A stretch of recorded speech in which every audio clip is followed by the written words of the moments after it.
നമ്മുടെ ഈ ചാനലിന്റെ ഐശ്വര്യമായ സൂര്യയുടെ അതെ വീണ്ടും ഒരു കമ്പാക്കിന്റെ ഭാഗമായി ഇത്തവണ അടി ഇടി വെടി പടക്കങ്ങളൊന്നും ഇല്ലാതെ ഫാമിലി പടം ഒരു ഫാമിലി പടമായിട്ടാണ് പുള്ളി വന്നിരിക്കുന്നത്. നമ്മുടെ ലക്കി ഭാസ്കറിന്റെ ഡയറക്ടർ, പുള്ളിയുടെ പേരെന്തായിരുന്നു? വെങ്കി അത്ലൂരി. പുള്ളിയുടെ അതിനുശേഷമുള്ള സിനിമയാണ്. ഇതിന്റെ ക്യാമറ ചെയ്യുന്ന നിമിഷവിയാണ്. സോ അതിന്റെ ടീസർ ഒരെണ്ണം വന്നിട്ടുണ്ട്. മമിതയാണ് ഫീമെയിൽ ലീഡായിട്ട് ചെയ്യുന്നത്. നമുക്ക് ടീസർ ഒന്ന് കണ്ടു നോക്കാം. സഞ്ജയ് രാമസ്വാമി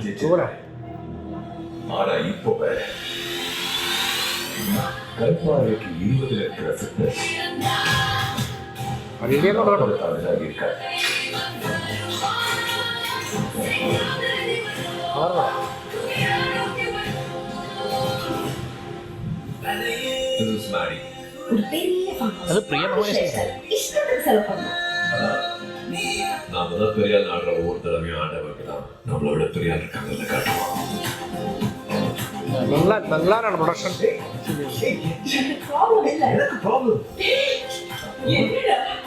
எங்க இருந்தா இவரை புடிச்சிட்டு வந்த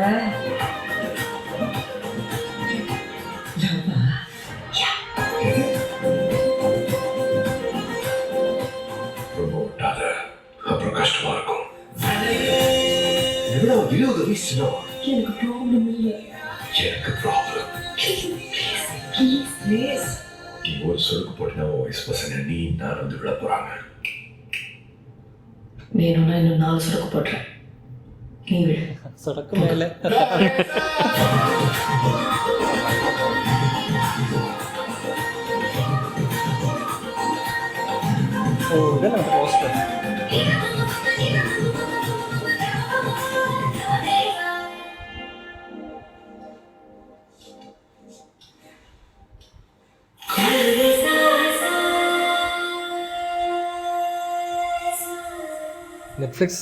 നെറ്റ്ഫ്ലിക്സിന് പോയി പടമാണോ?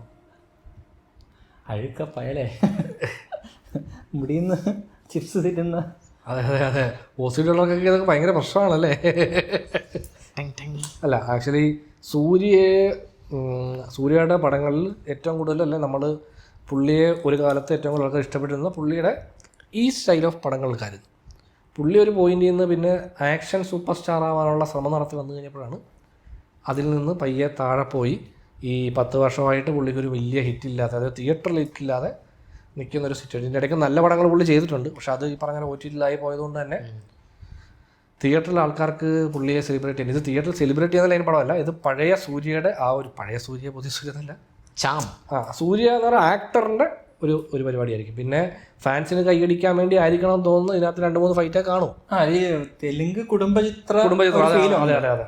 എനിക്ക് പെട്ടെന്ന് വാരിസില്ലേ, വാരിസ് കുറച്ചുകൂടെ ഈ വിജയ് പടമാണ്. പക്ഷെ എന്നാലും പ്രൊഡക്ഷൻ ഡിസൈൻ പ്രൊഡക്ഷൻ അവരുടെ പടങ്ങൾ എന്ന് പറഞ്ഞാൽ മെജോറിറ്റി ഒരു വീടാണ്. പ്രശ്നങ്ങൾ. അതെ അതെ, ഒരു വലിയ വീട്ടിലായിരിക്കും സിനിമയുടെ ഒരു മെജോറിറ്റി സീക്വൻസ് നടക്കുന്നത്. ഇപ്പം വാരിസ് അങ്ങനല്ലേ, അതായത് എത്ര വേറെ ലൊക്കേഷൻ ഉണ്ടെങ്കിലും സിനിമയുടെ നമ്മൾ ഓവറോൾ പടം നോക്കി കഴിഞ്ഞാൽ സിനിമയിൽ ഒരു സീരിയലെന്ന് വിളിക്കും. അതന്നെ ഒരു 60% ഓഫ് പടത്തിന്റെ പടവും നടക്കുന്നതിന്റെ മെയിൻ ലൊക്കേഷൻ എന്ന് പറഞ്ഞാൽ അവരുടെ ഫാമിലി, അവരുടെ വീടായിരിക്കും. പ്രിയ ഭവാനി ശങ്കർ ഇടയ്ക്ക് വന്നത് എനിക്കറിയാമില്ല. 2-3 കട്ടിലുണ്ടായിരുന്നു നടി. അപ്പോൾ ഈ സിനിമ എന്നാ റിലീസ് പറഞ്ഞിട്ടില്ല. ജൂലൈ എന്ന് പറയുന്നത് ടീച്ചർ ദിസ് ജൂലൈ എന്നാണ് അവിടെ എന്തോ കൊടുത്തിട്ടുണ്ടെന്ന് തോന്നുന്നു. ജൂലൈ ആണോ എന്തോ അറിയില്ല. സിനിമ എപ്പോഴാണോ റിലീസ്, സിനിമ റിലീസാട്ടെ. ഓൾറെഡി ഇതേ സമയത്ത് പുള്ളിയുടെ ഒരു പടം വെയിറ്റിംഗിലാ, കറുപ്പ് മെയില്.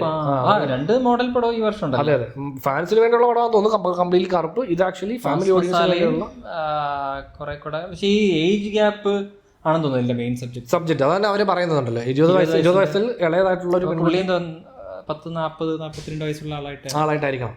പുള്ളിക്ക് ഓൾറെഡി ഒരു കുട്ടിയുണ്ട്, അങ്ങനെയാണോ? ഒരു പിടുത്തല്ലേ, നമ്മൾ ആ കുട്ടി ഒരു ഷോട്ടല്ലേ കണ്ടുള്ളൂ. മേ ബി അങ്ങനെ ആവാം. ശരിയാ, അതായിരിക്കും. വിശ്വനാഥന്റെ സൺസ് എന്നല്ലേ അവൻ അനിയനാണെങ്കിലും. കഥ പറയാനും കഥ ഗസ് ചെയ്യാനും ഇരിക്കുന്ന ഒരുത്തരാണ്. മൈൻഡ് ചെയ്യട്ട, ഒരുപാട് തിയറിയൊക്കെ വരും. ചുമ്മാ അടിച്ചുവിടുന്നല്ലേ ചിലപ്പോൾ. അവര് പറയാം അങ്ങനെ അടിച്ചു വിടണ്ട. ഓൾറെഡി നമ്മളെ സൂര്യ എപ്പോഴൊക്കെ തൊട്ടിട്ടുണ്ടോ അപ്പോഴൊക്കെ നമുക്ക് തെറി കേട്ടിട്ടുണ്ട് എന്ത് കാര്യത്തിന്. അപ്പോൾ ഡെഫിനറ്റ്ലി എൻ്റെ മനസ്സിൽ സൂര്യ റെട്രോയിൽ തിരിച്ചു വന്നു, പടമായിട്ടല്ല. അതെ അതെ, നമ്മളത് റെട്രോയിൽ നമ്മുടെ ഡിസ്കഷനിൽ റെട്രോയെ പറ്റി നമ്മൾ നല്ലതാണ് പറഞ്ഞത്. നമുക്ക് അവസാനത്തെ കുറച്ച് ഭാഗങ്ങൾ വർക്കായില്ല എന്നുള്ളതാണ് നമ്മൾ പറഞ്ഞേക്കുന്നത്. സോ നമ്മൾ പടം വരട്ടെ, നമ്മൾ ഉറപ്പായിട്ടും കാണുന്നതായിരിക്കും.